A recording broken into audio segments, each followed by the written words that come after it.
lagunya.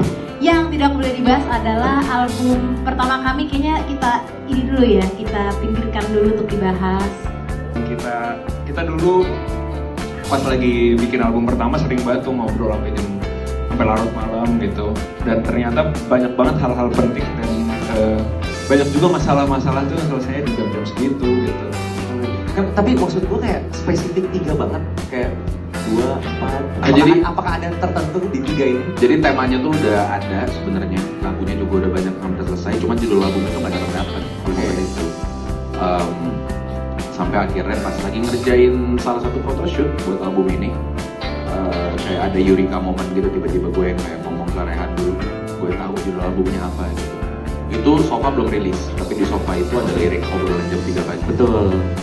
Dan kayak ternyata selama ini jawabannya tuh udah ditulis gitu di liriknya, cuman nggak ada yang sadar. Dan itu cocok ternyata jadi judul album, karena bukan hampir, emang semua topik albumnya tuh obrolan jam segitu gitu.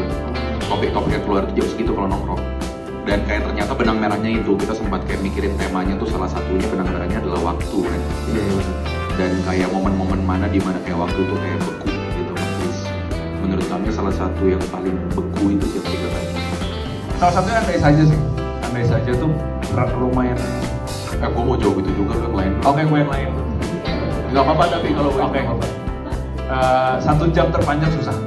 Karena itu tinggi banget buat range gue tinggi banget.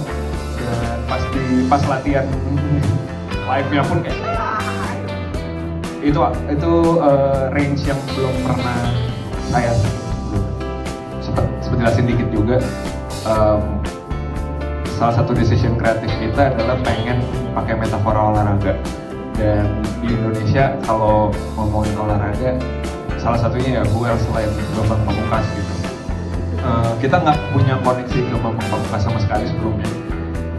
Cuman balik lagi kayaknya semuanya udah takdir aja gitu. Di hari terakhir rekaman di studio kita rekaman itu ketemu sama yang ternyata anaknya Bambang Pamungkas.